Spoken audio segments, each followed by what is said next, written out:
Hello, my name is Glenn Briggs. I am a police officer of the City of Lansing. I'm currently assigned to our Community Services Unit, and within that, I am a Community Police Officer. What that is you're assigned to a specific neighborhood for a duration of 3 years, and your role in that unit is to address the needs of the area you're assigned to. So for example, me, I'm assigned to a specific neighborhood, so I go to our neighborhood meetings and I hear what are their concerns, but we also have community service officers that are assigned to business districts that would have different needs than what I would do.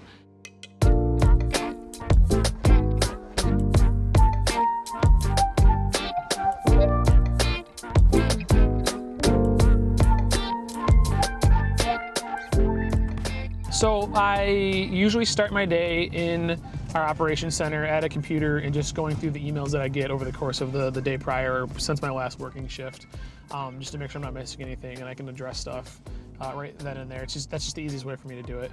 And then once I take care of the stuff that I need to take care of at our operations center, I will head downstairs and it's a long room with all of our gear in it. So I'll grab all my stuff. It's my rifle, the drone, my duty bag, my body camera, extra batteries, all that kind of stuff. So I'll grab that stuff and head out to my car and load up my car. And being in the community service unit, we will often go to events or things where there's a lot of people. And if it's a day where I've got something like that scheduled, I try to get my car washed before because the cars look nice for the event. And then if not, I just grab a car and head out. And in my phone, I have a lot of lists, but two of them are my specific, like, what do I need to do my next shift, my to-do list. And then, so I start with that and I work my way through that. And once I get all that stuff done, I call it a special attention list in my phone. And that's more so, it's not like immediate stuff. It's more so like my neighbors in my neighborhood have had issues with this. So I try to swing through there and check on it. Or, this business in my area has been having issues with this other thing lately. And so it's more of a, these problems have been identified. They're not happening like in the moment, but they've occurred regularly enough that I try to check in on them as I have free time. And then from there, as I'm doing that, if a call for service pops up in my assigned area, I put all that stuff aside and I go and I address whatever the issue is in my neighborhood. So if somebody calls specifically from my area that needs help, that's my priorities. I go deal with that. But if there's not already a call for service, I'm working through with those other things that I do throughout the day. My area is called the Jolly Waverly Corridor. If you know where the intersection of Jolly and Waverly is in the city of Lansing, it's a portion of the neighborhood to the northeast, which is Churchill Downs, and then a portion of the neighborhood to the northwest, just the townhomes that are right there off of Waverly. So it's that small little snippet of Churchill Downs and then the townhouses across the street. I do the whole area of Churchill Downs, so it just makes sense for me to police the whole area because it's a portion of my area falls within it. So the association doesn't know where my specific boundaries are. So I just do the whole neighborhood. Sorry. We're gonna get out and talk to these guys and see what they need. What does it look like we're responding to? Traffic. Oh yeah, sorry. Traffic crash. So we'll hop out, and there's already 2 officers here. So we'll see what those officers need. They might be all set. At this point, they've already got the ambulance and the fire truck and the 2 officers, and they're probably going to be good. But we'll hop out and see if we can help.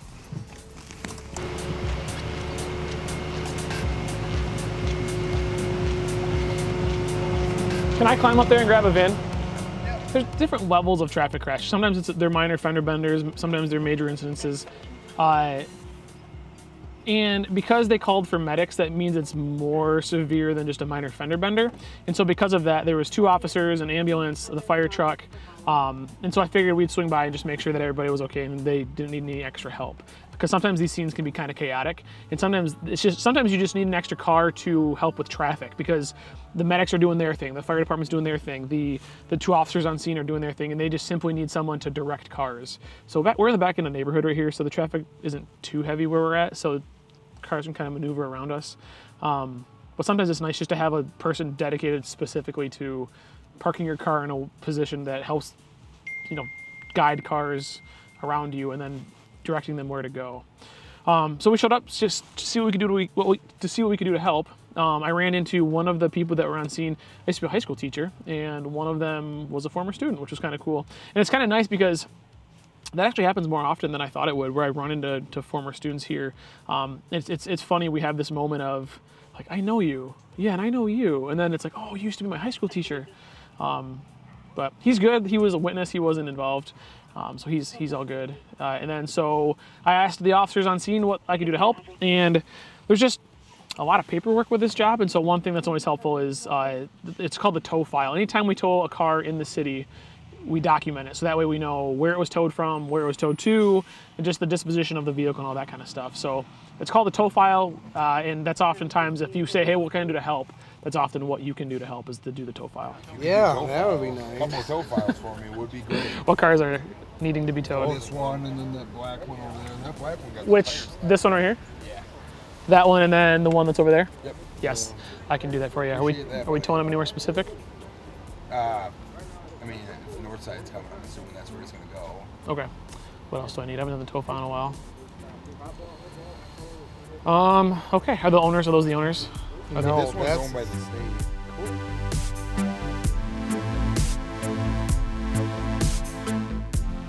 There's all that construction on Waverly and Holmes, which affects the people in the area that I'm assigned to. And it's interesting because people are upset about the roads and the condition that they're in. And so now we're doing something about it. So it's an inconvenience, it's a kind of a pain, especially as you're trying to navigate how to get north or how to get, west.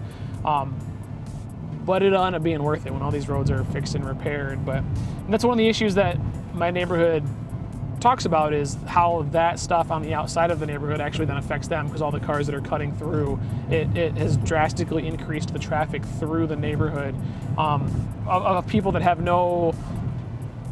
they're not doing anything in the neighborhood other than cutting through it, and so they cut through it quickly because they don't have any business in the neighborhood. They want to get through it as fast as they can.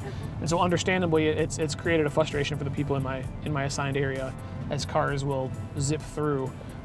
But it's a very good thing. The roads are getting fixed. We're going to have better, smoother, safer roads, and the traffic will all clear up, and it'll all be good. It'll all be all right.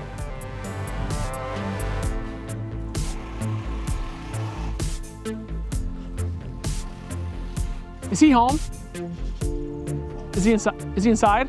Being a community police officer is a very fulfilling assignment, because your assignment and your assigned area is a smaller one. You get to know the people on more of a personal level. Instead of the road patrol, they go and they solve the issue that's being presented to them, and then they move on to the next thing, and then they go solve the next call, and then move on to the next thing. Looking good.